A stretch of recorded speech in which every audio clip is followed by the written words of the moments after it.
For most of my life, akala ko talaga I was just lazy, dramatic, or broken. But learning about completely changed how I see myself. I want to start by saying I am not diagnosing myself or kahit sino mang nanonood. I am still learning about myself too. What I'm about to share is based solely on my personal experience. And if makaka-relate ka, I just want to tell you that you are not alone in this journey. We will fight this battle together. Hello everybody and welcome to Messy Mumsy channel, where we talk about real life, messy moments and small wins. Hello everybody, so a little bit of introduction about me. I'm Mumsy, 32 years old, an OFW here in Thailand, and jolly akong tao by nature, guys. So before, I was leader sa church, sa school, and also I got to experience studying in Doha, Qatar for a secretarial course. Fortunately, naging top 2 student din ako. So masasabi ko I excel in the industries that I am getting myself into. So, yun.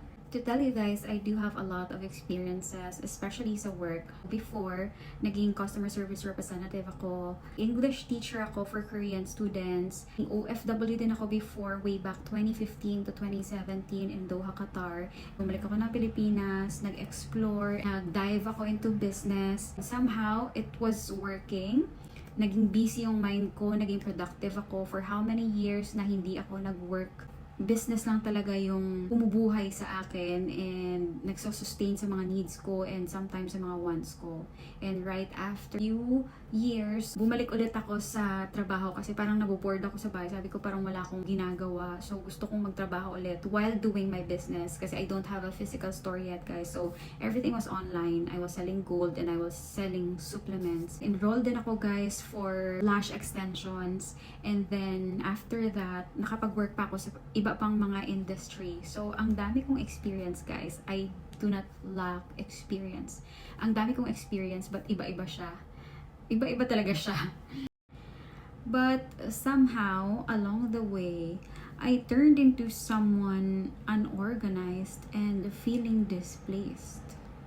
And that brings us into my first observation, guys. So, the confusion. I could be so motivated one day and completely shut down the next day.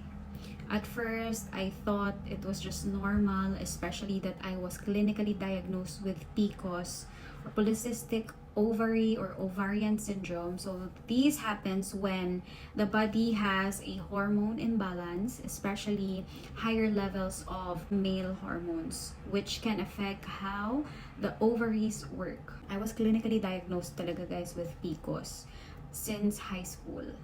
And for how many years, I am also taking a hormonal pill. And then, yun, naging okay somehow yung PCOS ko, naging regular yung monthly period ko. Every time I shut down, guys, yung term ko palagi sa sarili ko would be, wala, tinatamad na naman ako. So, hindi ko na naman matatapos tong task na to or tong project na to. Yun na pala, guys, yung first manifestations. I saw inconsistency with my actions.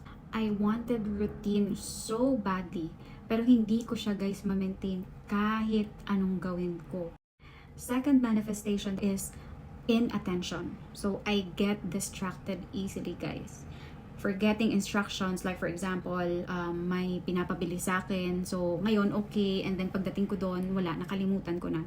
And then, yung pinaka nakaka-relate ako dyan sa forgetting something is, I change my password every time I open my social media kasi hindi ko siya maalala. Hindi ko talaga siya maalala. So, ang ginagawa ko na lang is, of course, nililista ko sa notes ko. And then, ayun, pag nawala na yun, wala na. Mag-change na naman ako ng password kasi wala talaga akong maalala, guys. Wait, ang gulo. Ano daw? Ang gulo ng pagka-explain. Wait, just to let you know, guys, I have my notes here with me. So, hindi pwedeng wala. Kasi, pag wala akong notes, guys, sabog-sabog yung aking pagkakwento sa inyo. So, kailangan dapat meron akong notes and meron akong guidelines para hindi paliko-liko yung ating discussion. Okay, so back to the topic. The third pattern that I noticed, guys, is impulsivity. So, spending money suddenly. Ako, meron akong ganitong attitude talaga, guys, na pag may nakita ako or may nagustuhan ako, hindi ko na siya iniisip, talagang binibili ko na lang talaga siya. And then suddenly, magre-regret ako. Pagsisisihan ko kasi bakit ko to binili? Parang hindi ko naman to kailangan, parang hindi ko naman to gagamitin. So yon, impulsivity. And then, starting a task na excited ka pero hindi mo siya natatapos. So example, itong video na to. I am super excited to share this with you guys kasi syempre I'm starting to discover myself and being aware of what I am really going through. And syempre gusto ko rin guys na i-share to sa inyo kasi baka napagdadaanan nyo din tong napagdadaanan ko. But editing this video, making this video, filming this video was a struggle. As in guys, grabe yung struggle ko. Ilang months ko tong ginawa tong video na to guys. Ilang scripts yung binasura ko and then gawa na naman and then basura na naman.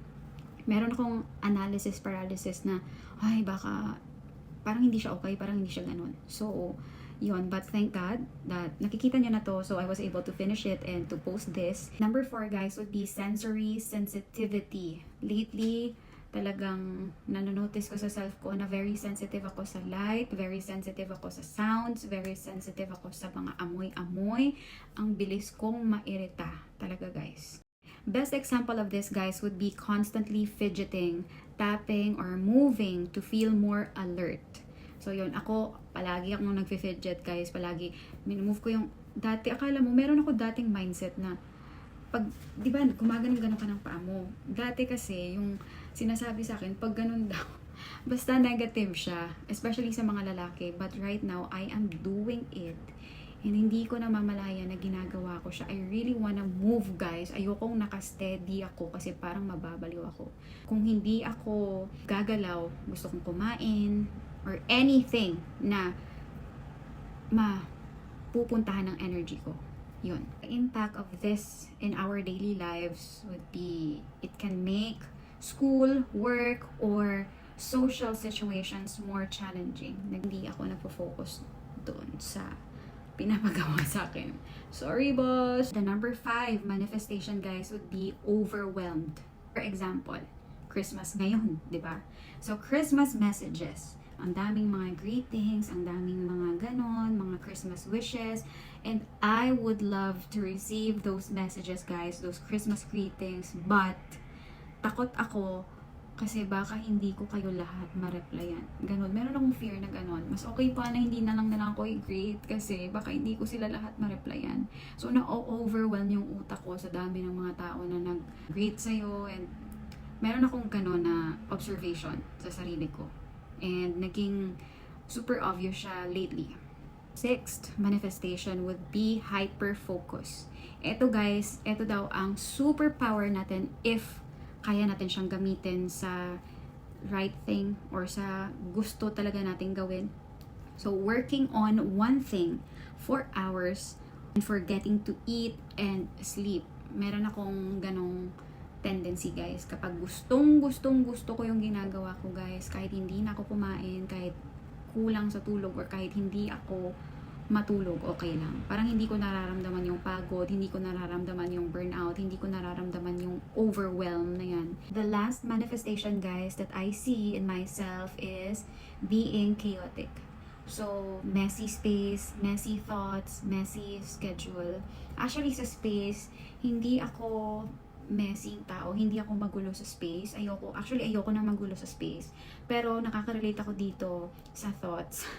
Sobrang gulo ng thoughts ko, guys. Ayun, parang merong mga kabayo dyan na nag-uunahan and nagkakarera sa utak ko. So, sobrang gulo, ang dami. Kita mo yung computer pag in-open mo, tapos nag-open ka ng mga 15 tabs sabay-sabay. Tapos lahat sila yung nag-loading. Yun ang feeling, guys. Yun ang feeling. Chaotic. Yun ang feeling.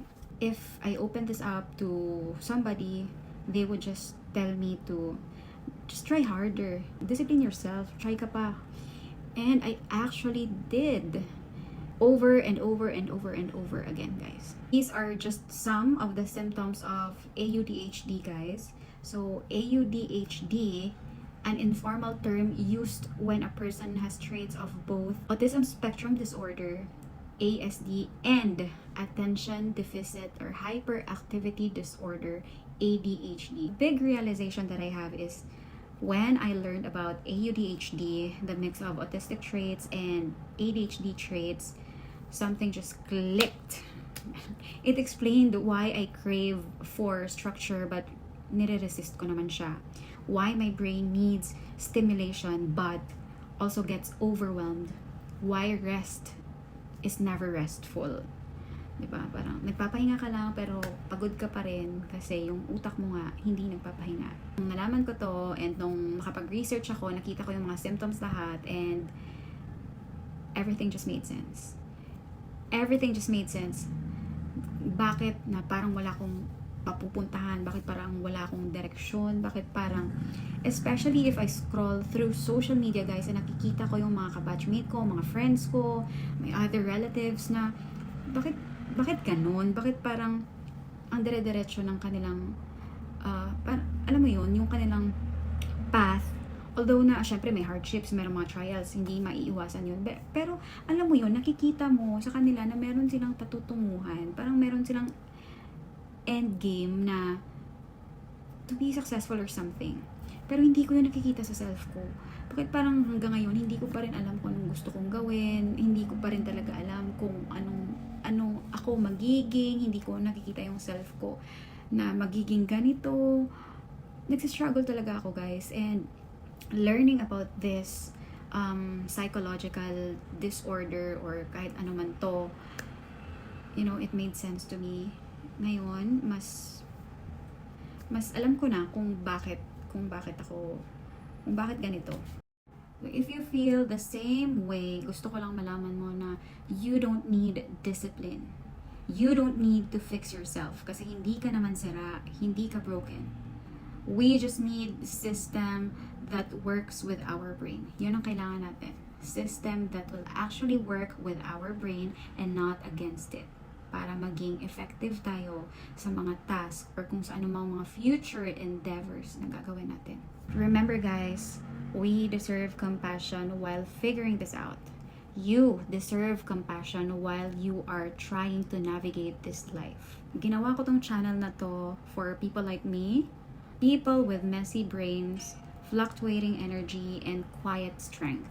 This is not about hustling or pagiging perfect. It's just about real life. And if any of this resonated, welcome na welcome ka dito. If you want to explore gentle systems and honest days together, you can subscribe.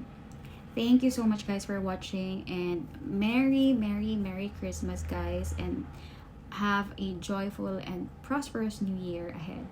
Thank you so much. Let us stay safe and let us be kind to ourselves. Bye.